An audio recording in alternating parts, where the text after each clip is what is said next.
warahmatullahi wabarakatuh. A'udzu billahi minasyaitonir rajim. Bismillahirrahmanirrahim. Alhamdulillahi rabbil alamin. Wassalatu wassalamu ala asyrafil anbiya'i wal mursalin wa ala alihi wa sahbihi ajma'in. Rabbi shrah li sadri wa yassir li amri wahlul 'uqdatam min lisani yafqahu qawli. Subhanaka la ilma lana illa ma 'allamtana innaka antal alimul hakim. Wala hawla wala quwwata illa billahil aliyyil azim. Qala Allah subhanahu wa ta'ala, wa laqad ba'atsna fi kulli ummatin rasula an ya'budullaha wajtanibut taghut. Allah subhanahu wa ta'ala berfirman, dan sesungguhnya kami telah putuskan bagi setiap umat itu Rasul, masing-masing membawa seruan, abdikanlah diri kepada Allah dan jauhkanlah diri dari taghut serta Allah Azim. InsyaAllah pada tengah hari ini kita mengulang kaji berkaitan dengan kisah pengorbanan Nabi Ibrahim, Nabi Ismail beserta dengan Siti Hajar yang menjadi persediaan kepada kita untuk menyambut Idul Adha akhir bulan ni kan, akhir bulan ni. Jadi kalau kita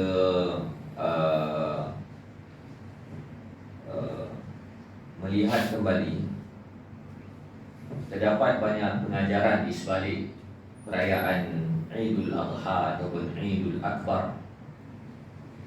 Cuma antara yang penting adalah berkaitan dengan pengorbanan anak beranak Nabi Ibrahim. Terlebih dahulu kita perlu mengenali Nabi Ibrahim sebagai satu tokoh yang besar. Dan ketokohan Nabi Ibrahim itu bukan semata-mata dengan gelarannya Abul Anbiya, bapa kepada para nabi. Gelaran yang lain adalah Khalilullah, teman Allah, yang menggambarkan Nabi Ibrahim ini akrab dengan Allah. Bahkan di dalam Al-Quran Allah menggelarkan Nabi Ibrahim ini sebagai ummah, seorang dia.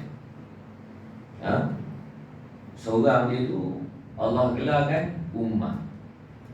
Jadi penggunaan istilah ummah pun bukan semata-mata merujuk kepada kelompok, tetapi gagasan yang dibawa oleh Nabi Ibrahim itu sangat besar sehingga seorang diri dia itu dianggap sebagai ummah kerana dia dominan. Dari sudut keupayaan dia untuk berhujah pun sangat dominan. Maka ini yang Allah ceritakan dalam suratul Baqarah, bagaimana Ibrahim berhujah dengan Namrud. Namrud kata, aku boleh hidupkan, matikan. Sehingga Nabi Ibrahim berhujah dan menyebabkan Namrud itu tak mampu nak menjawab. Jadi nama Nabi Ibrahim ini sangat besar. Ada beberapa alasan. Itu alasan yang pertama. Yang kedua, Nabi Ibrahim juga disenaraikan sebagai antara Nabi Ulul Azmi. Ada 5 orang. Nabi Nuh, Ibrahim, Musa, Isa, Nabi kita Muhammad SAW. Ada 5 orang. Jadi tidak dinafikanlah semua Nabi dan Rasul berdepan dengan tribulasi yang luar biasa dan kesabaran mereka, kesabaran yang besar. Tapi dalam ramai-ramai itu yang paling teruji adalah 5 orang Nabi Ulul Azmi, antaranya Nabi Ibrahim. Dari sudut populariti Nabi Ibrahim di dalam Al-Quran, sangat popular.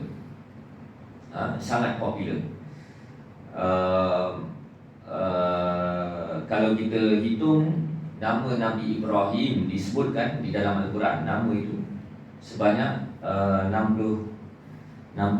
kali. 69 kali. Dan kalau kita nak bandingkan nisbahnya, nama Nabi kita tu ada berapa kali? Ada 5 kali. Nama Nabi kita ada 5 kali. Muhammad 4 kali, Ahmad sekali. Nama Nabi Isa 12 kali. 12 kali. Nama Nabi Ibrahim ada 69 kali. Nama Nabi Musa lebih banyak daripada itu, saya dah ingat lagi banyak. Itu popular. Nabi Ibrahim ini popular. Dan kalau kita lihat Ibrahim ini seakan-akan ada kat mana-mana. Kerana orang Islam menyanjung Nabi Ibrahim sebagai Abul Anbiya, orang Kristian pun sanjung Ibrahim, orang Yahudi pun sanjung Ibrahim. Kerana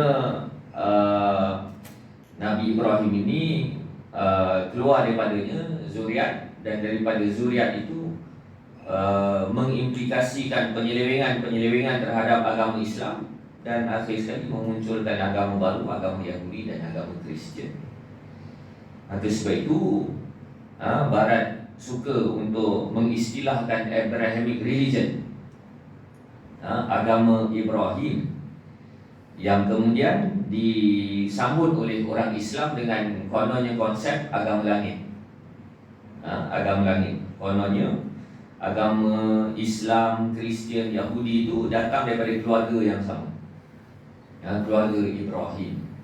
Padahal terseleweng, Ibrahim tak pernah ajar agama selain daripada Islam. Sebab itu Allah membersihkan nama Nabi Ibrahim, maka Ibrahim Yahudiyyan wala Nasraniyya. Allah sebutkan tidaklah Ibrahim itu Yahudi, Kristian, tetapi Ibrahim itu Hanifah Muslimah. Ibrahim itu menganut agama yang suci, yang bersih, agama Islam. Dia sebagai seorang Muslim. Jadi sebab itu kalau kita lihat penganut Kristian, dia sanjung Abraham itu. Yahudi pun sanjung. Hatta agama yang seringkali disifatkan sebagai agama purba, agama Hindu, ada unsur Ibrahimnya, ada Brahma, Brahmin itu dipercayai ada juga kaitan dengan Nabi Ibrahim.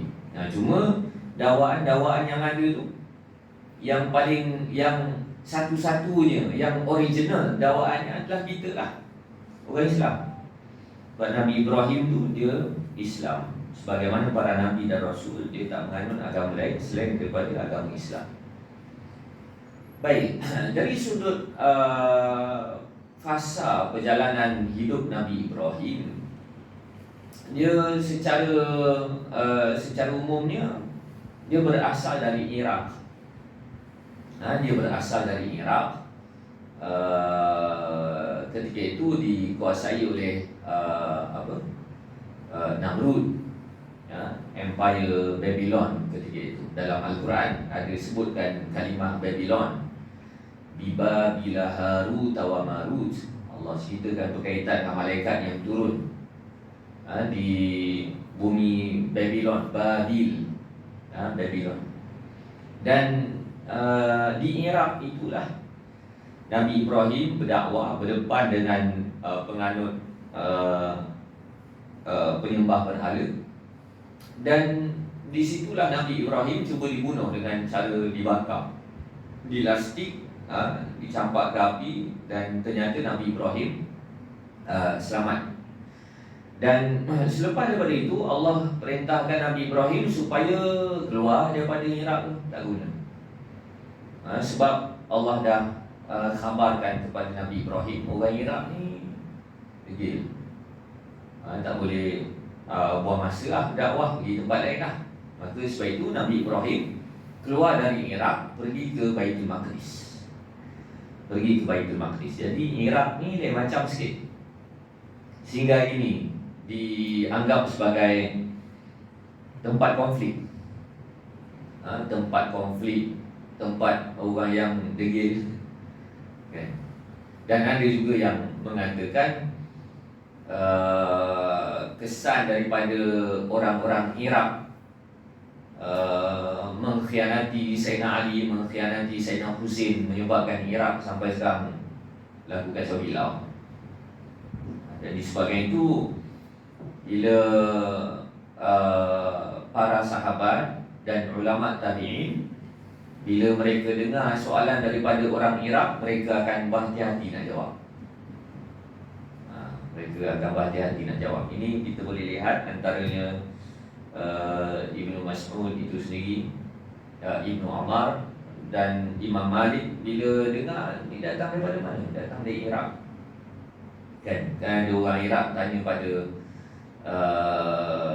Ibnu Umar, Ibnu Umar ataupun Ibnu Mas'ud, antara dua itu. Mereka tanya, apa hukum darah nyamuk kena dekat ihram? Sah ke tak sah? Buat umrah ke buat haji, ada darah nyamuk. Maka dijawab, kamu tanya pasal darah nyamuk, kamu tak tanya darah cucu Nabi yang terkorban di Karbala. Jadi memang daripada zaman Nabi Ibrahim itu, Nabi Ibrahim berdakwah macam mana sekalipun, orang Iraq tak terima. Hatta bapa sendiri dan saudara mara sendiri tak terima. Lantas Allah perintahkan Nabi Ibrahim pergi ke Baitul Maqdis, menjadikan pusat dakwah di Baitul Maqdis. Dan sambil-sambil pergi ke Baitul Maqdis itu, pernah juga Nabi Ibrahim pergi ke Mesir untuk berdakwah. Dan daripada peristiwa yang berlaku di Mesir itulah Nabi Ibrahim dikurniakan isteri yang kedua, Siti Hajar. Siti Hajar. Baik. Yang menariknya, kalau kita lihat dalam ayat-ayat yang membabitkan Nabi Ibrahim, Nabi Ibrahim ini sangat mengutamakan zuriat dia. Hatta para Nabi dan Rasul semuanya mementingkan soal zuriat, kerana mereka memikirkan, lepas aku tak ada nanti, macam mana dakwah aku? Siapa yang nak meneruskan dakwah? Itu para Nabi dan Rasul, dia fikir pasal zuriat. Khususnya ayat-ayat berkaitan dengan Nabi Ibrahim banyak. Nabi Ibrahim sentuh soal zuriat aku. Antaranya ketika dalam surah Al-Baqarah, Allah mengangkat darjat Nabi Ibrahim dengan mengkhabarkan, aku jadikan kau ni sebagai pemimpin manusia.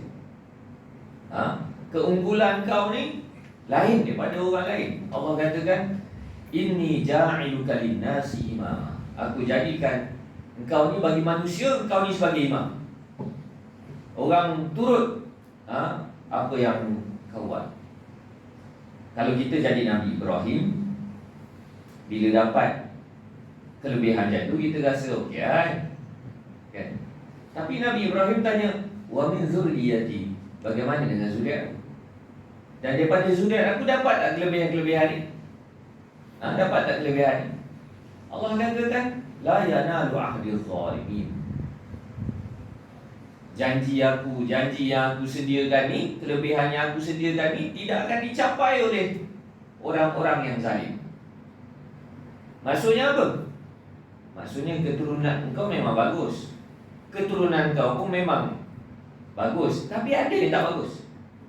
Yang tak bagus tu tak dapat kelebihan. Dan ternyata kalau kita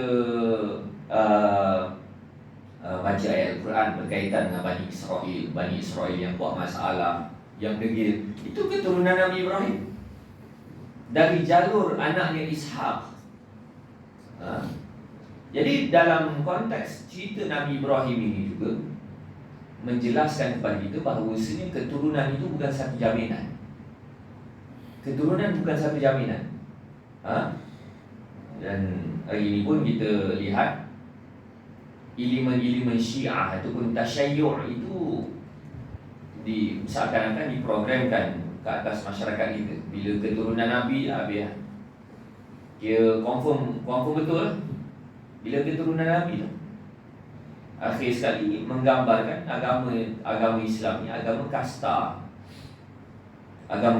Sedangkan dalam cerita para Nabi dan Rasul, khususnya Nabi Ibrahim, Allah nyatakan keturunan Nabi itu memang memang dapat kelebihan-kelebihan yang Allah peruntukkan kepada datuk mereka, tapi ada dalam kalangan mereka yang tak betul.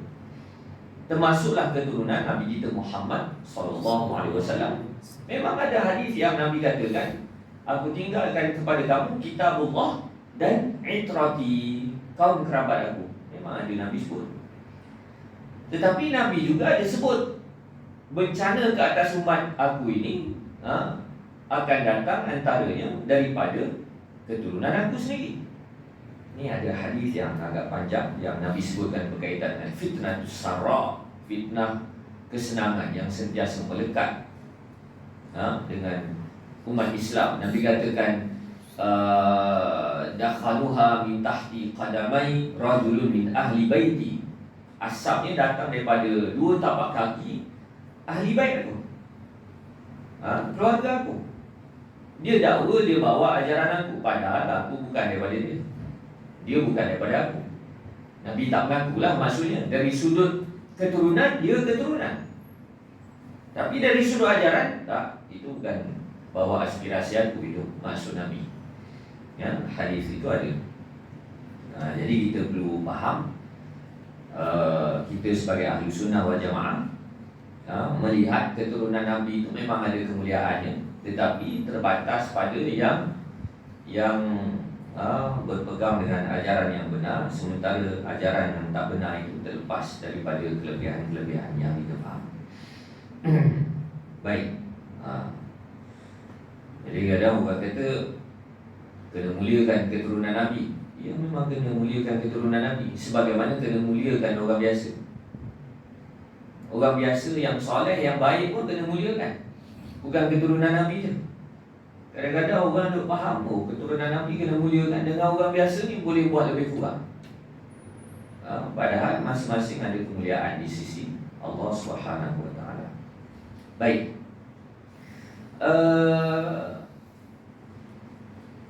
Kita faham Nabi Ibrahim ini dia tak ada anak. Dengan isterinya yang pertama dia tak ada anak, dan dia dapat anak waktu dia dah tua.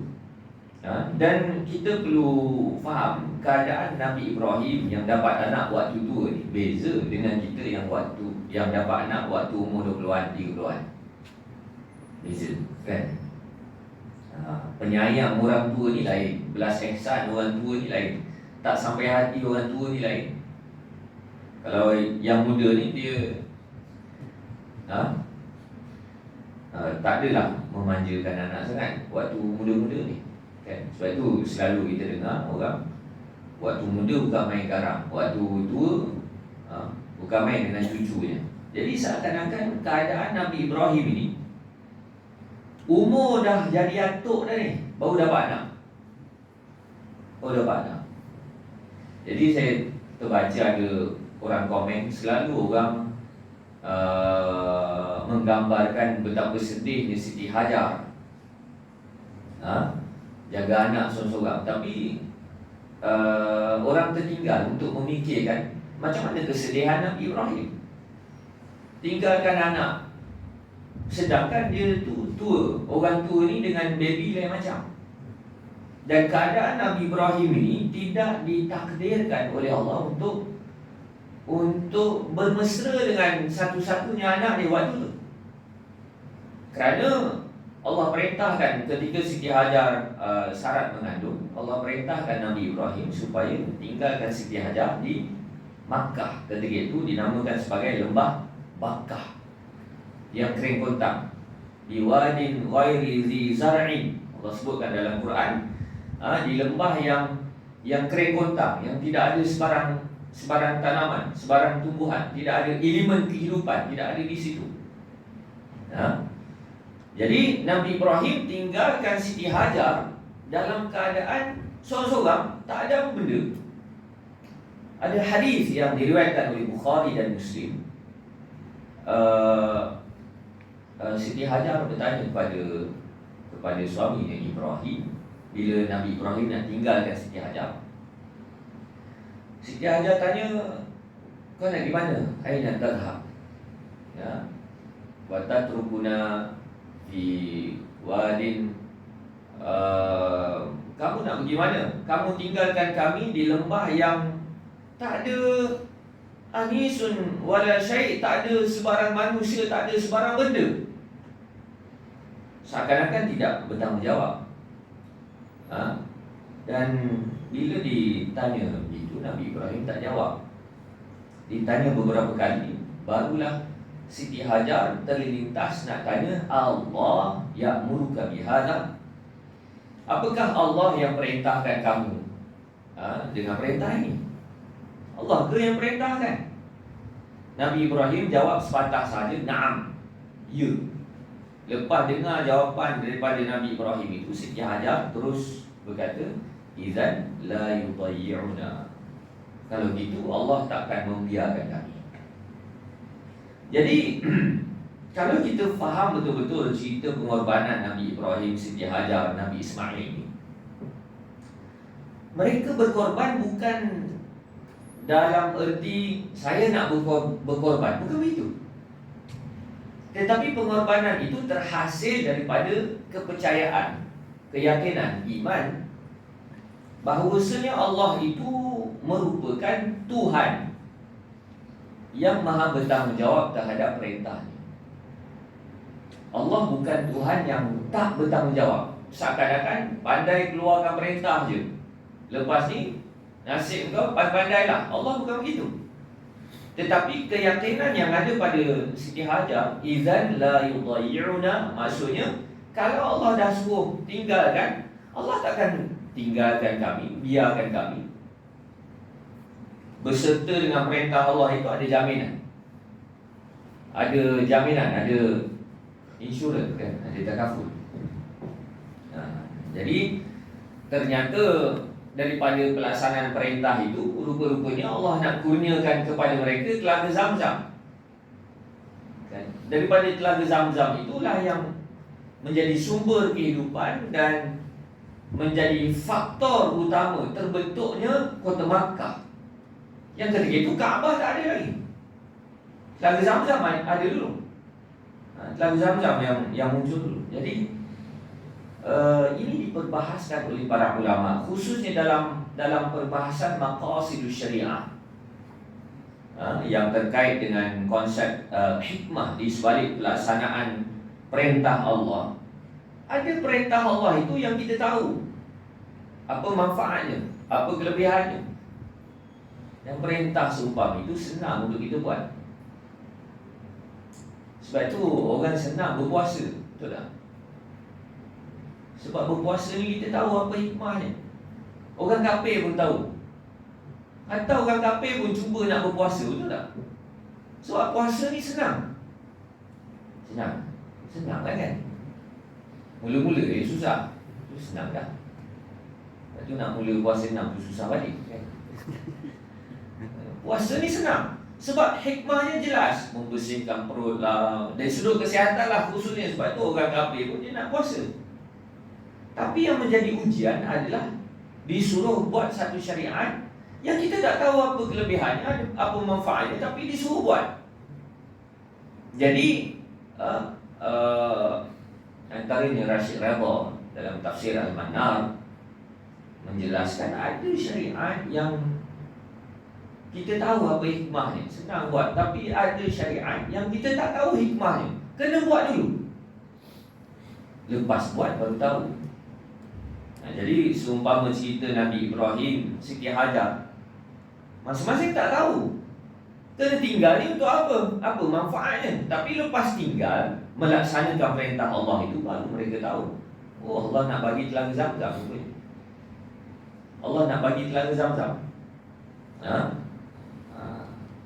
Jadi waktu melaksanakan, menyatakan kesanggupan untuk tinggalkan Siti Hajar, dan Siti Hajar pun sanggup kerana dengar itu perintah daripada Allah, masing-masing tak tahu.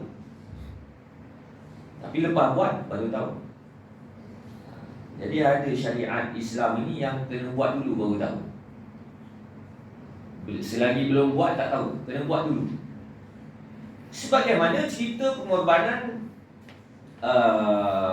Nabi Ibrahim dan Nabi Ismail. Jadi patah balik tadi, Nabi Ibrahim tidak diberikan kesempatan oleh Allah untuk bertemu dengan anak tunggalnya. Waktu dalam perut disuruh tinggal dekat Mekah.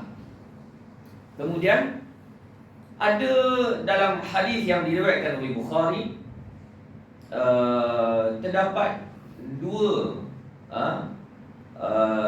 cubaan Nabi Ibrahim balik ke Mekah nak jumpa anaknya Ismail. Tapi Allah tak izinkan untuk berjumpa. 2 kali itu lepas Siti Hajar meninggal.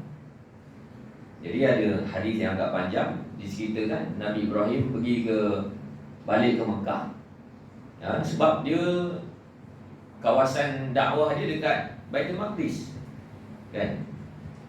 Jadi dia pergi ke Mekah, tengok-tengok anak dia Ismail tak ada. Cari memburu ke apa, kan? Cari rezeki. Yang ada dekat rumah Ismail adalah isteri Ismail. Jadi Nabi Ibrahim pun tanyalah menantu dia tu, macam mana keadaan. Si menantu tu tak tahulah itu pak mentua dia, macam mana keadaan. Jadi isteri Ismail ni komplain, hidup kami susah apa semua. Lantas dengar begitu, Nabi Ibrahim pun pesan pada isteri Ismail, nanti suami engkau bagi salam pada suami engkau, dan pesan pada suami engkau, cakap aku suruh tukar pintu rumah. Jadi bila balik, Ismail balik, isterinya pun ceritalah, tadi ada orang tua, smart orang tua tu. Memang adalah hadis tu kata smart, kan? Keadaan Ibrahim itu smart, orang tua yang smart. Jadi tua tidak menghalang untuk smart. Ya? Ada dalam matan hadis, kan? Jadi ada orang kata apa? Tua ibarat apa? Ibarat wine, kan? Makin lama makin sedap. Tapi jangan gitulah, kan? Baik, bila isteri ceritalah ada orang tua yang smart, dia pergi salam kat abang. Dia tanya macam-macam, aku jawablah hidup kita susah apa semua. Jadi dia pun suruh supaya tukar pintu. Jadi Ismail dia faham bahasa kenabian, dia faham. Dia kata, oh itu yang datang tu bapa aku sebenarnya. Dia suruh tukar pintu tu sebenarnya dia suruh pulangkan kau pada keluarga lah, sebab nampak kau tak sanggup duduk dengan aku. Jadi diceraikan. Dia suruh bekas isterinya balik pada pangkuan keluarga. Kemudian Ismail pun cari isteri yang lain. Kesempatan yang kedua, Nabi Ibrahim balik ke Mekah. Sekali lagi tak jumpa Ismail sibuk cari rezeki. Maka berkenalan lah, kan? Tanya macam mana keadaan. Lantas isteri yang kedua, isteri baru Nabi Ismail tu kata, oh kehidupan kami ni okey, ada air, kami makan daging walaupun dalam keadaan sederhana apa semua. Jadi lepas dengar begitu, Nabi Ibrahim pun kata, nanti suami kau balik, kau salam kat dia, pesan kat dia jaga sendal pintu ni betul-betul. Jaga sendal pintu. Jadi bila balik, isteri dia pun ceritalah kat Ismail, tadi jumpa orang tua smart, kan? Dia tanya macam, aku jawablah sekian. Lepas tu dia ada suruh apa? Dia suruh abang jaga sendal pintu. Jadi Ismail pun kata, itu bapa aku tu sebenarnya. Dia kata jaga sendal pintu tu engkau lah jaga. Maksudnya dia sukalah dengan kau ni. Jenis orang yang bersabar dengan kesusahan. Tak sempat jumpa. Jangan tanyalah kenapa tak duduk homestay ke apa, kan? Duduklah semalam. Jangan tanyalah, benda tu tak ada dalam hadis, kan? Cuma kalau kita nak faham, kita boleh faham lah, Nabi Ibrahim ni dia bukan jenis santai-santai punya orang. Duduk lama-lama, dia tak, maksudnya kerja dakwah dia boleh tinggal kejap je. Dia tinggal kejap je. Seakan-akan dia tak sudi nak bermalam. Dia jenguk kejap je, aku kena patah balik ke Baitul Maqdis tu. Ramai umat aku kat sana. Lebih kurang gitu. Jadi kita nak committed macam Nabi Ibrahim ni susah. Kan? Sebab kita ada minta maaf saya cuti. Nabi Ibrahim dia tak ada begitu. Jadi kali yang ketiga dia balik ke Mekah itu baru Allah berikan kesempatan kepada Ibrahim untuk jumpa anak Ismail. Bayangkan, jenis ni tak sempat timbang anak ni. Tak sempat timbang anak, barangkali tak sempat tahu muka anak tu macam mana. Waktu tu tak ada Facebook, Instagram kan. Tak tahu. Jadi bila balik kali ketiga itulah, kalau kita rujuk dalam surah Al-Baqarah, Allah ceritakan Nabi Ibrahim ajak anak dia supaya bina qawa'ida minal baiti wa Ismail, bina asas kepada Kaabah itu. Asas kepada Kaabah. Jadi Nabi Ibrahim dan Nabi Ismail yang dirikan asas binaan Kaabah. Lepas dah selesai bina Kaabah itu, barulah datangnya mimpi kena sembelih. Jadi kalau kita duduk di tempat Nabi Ibrahim, sekurang-kurangnya sabar macam mana sekalipun, sekurang-kurangnya kita akan argue lah dengan Tuhan.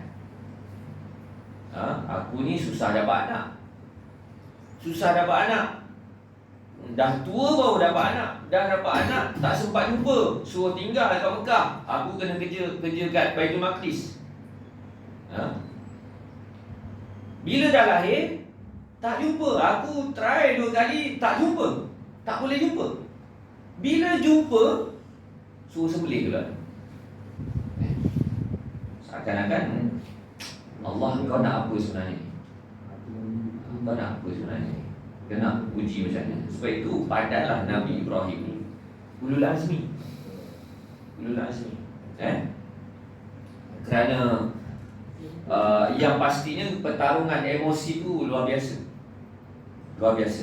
Jadi kalau kita lihat dalam antaranya bahagian surah As-Saffat, Allah menggambarkan kali yang seterusnya Nabi Ibrahim dia ingat soal zuriat dia. Rabbi habli minas salihin, wahai Tuhanku, berikan kepada aku dalam kurungan zuriat dalam kalangan orang-orang yang soleh. Maksudnya kesedaran Nabi Ibrahim ni, aku tak nak baik seorang-seorang, aku nak pastikan zuriat baik tak. Kalau ada zuriat, dia zuriat tu benih yang baik. Fabasharnahu bi ghulamin halim. Ini ayat 100 surah As-Saffat. Fabasharnahu bi ghulamin halim. Maka kami berikan khabar gembira kepada Ibrahim, ghulamin halim, anak yang sopan, halim, yang sopan. Ghulam ni sekolah rendah lah, sekolah rendah, kanak-kanak. Falamma balagha ma'ahu sa'ya qala ya bunay. Maka tak kala Ismail tu dah membesar, dah boleh diharap, dah boleh diarah-arah, dah boleh dijadikan sebagai teman. Kalau kita sebagai lelaki, usia anak ngam-ngam, boleh diajak borak, kan? Boleh diajak, boleh diminta tolong. Ini waktu daripada umur Ismail ni kanak-kanak, dia menjengah ke remaja, kan? Waktu itulah Allah perintahkan Nabi Ibrahim supaya sembelih anak ni Ismail. Ya bunai inni ara fil manami anni azbahuk fanzur madza tara. Ini ada rumus psikologi dan seni komunikasi yang perlu kita belajar, terutamanya kalau kita ni bos. Ayat ini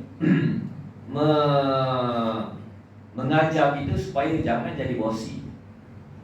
Jangan jadi bosi. Siapa sini bos? Ha? Semua tak laku kan? Tengok sikit gaji sikit. Baik, ya bunai. Jadi kita perlu faham posisi yang ada pada Nabi Ibrahim ni penuh authority. Dia sebagai seorang ayah, dia sebagai seorang nabi. Dua itu sekaligus. Maksudnya Ismail waktu tu nak bantah tak boleh. Tak boleh. Tapi bagaimana seni komunikasi yang dijalankan oleh Nabi Ibrahim? Nabi Ibrahim panggil, ya bunai, wahai anak kesayanganku. Ini kalau kita faham bahasa Arab, ini panggilan yang paling manja lah. Kalau kita terjemahkan bahasa kita ni, dia tahap intan payung lah ni. Wahai anak kesayanganku, aku nampak dalam mimpi aku sembelih kau. Fanzur madza tara. Apa pandangan kau? Ayat ni, satu ayat ni penting untuk kita faham. Kerana untuk memastikan kebersamaan dan kerelaan mengerjakan satu tugas perintah syariat yang maha dahsyat, perlu diolah dengan ayat yang lunak. Dia perlu diolah dengan ayat yang lunak. Ya bunai, wahai anak kesayanganku. Ini untuk menjinakkan jiwa. Sebab itu dalam Al-Quran, bila berkaitan dengan ilmu parenting, orang sebutkan pada ilmu parenting, perlu panggil dengan panggilan yang manja untuk jinakkan perasaan dia. Ini dalam surah Luqman pun ada juga. Luqman menetapkan polisi-polisi dasar dalam pendidikan dengan panggilan, wahai anak kesayanganku. Ya bunai, la tusyrik billah. Wahai anak kesayanganku, jangan syirikkan Allah. Itu kan lengkap tu. Mula-mula panggil dengan panggilan yang manja, yang akrab. Kemudian polisinya tegas. Kalau kita faham bahasa la tusyrik billah, itu warning tu. Itu tegas. Jadi elemen itu lengkap. Lunak ada, tegas pun ada. Sebagaimana dalam ayat ini, lunak, ya bunai, wahai anak kesayanganku, aku nampak dalam mimpi aku sembelih kau. Aku sembelih kau. Seakan terus terang gitu. Tapi lepas terus terang, fanzur madza tara. Apa pandangan kau? Padahal daripada perintah Allah, itu perintah tu, itu bukan cadangan Allah tu. Kalau fanzur madza tara, apa pandangan? Itu lebih sesuai pada cadangan. Saya mencadangkan sekian-sekian. Apa pandangan kau? Sesuai.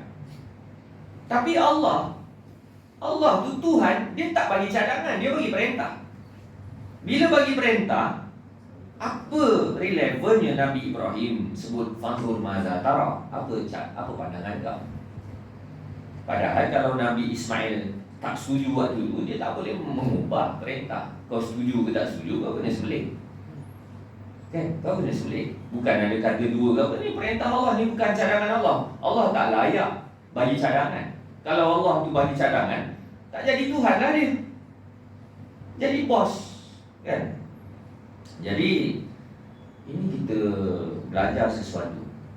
Betapa Nabi Ibrahim, dia tahu arahan itu arahan yang berat, tapi dia sangat berhati-hati mengemukakan, menyampaikan arahan itu dan diolah dengan komunikasi yang baik. Bermaksud bukanlah Nabi Ibrahim betul-betul bergantung dengan pandangan Ismail, bukan. Kerana kalau Ismail tak setuju pun, dia tak boleh ubah apa-apa. Tapi Nabi Ibrahim bila tanya fanzur madza tara, apa pandangan kau?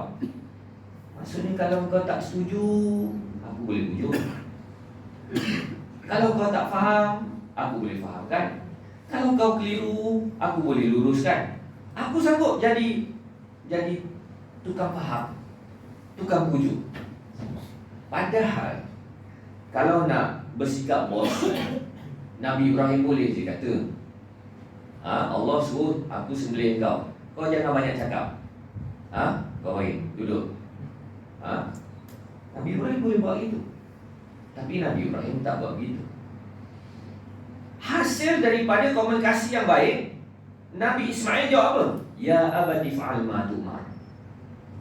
Wahai ayah kesayanganku, buatlah apa yang telah diperintahkan.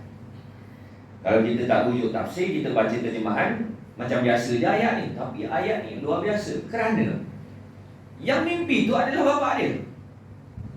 Cerita kena sembelih ni, maklumat itu maklumat apa? Sekunder lah kan. Maksudnya bukan dia yang mimpi, bapa dia yang mimpi.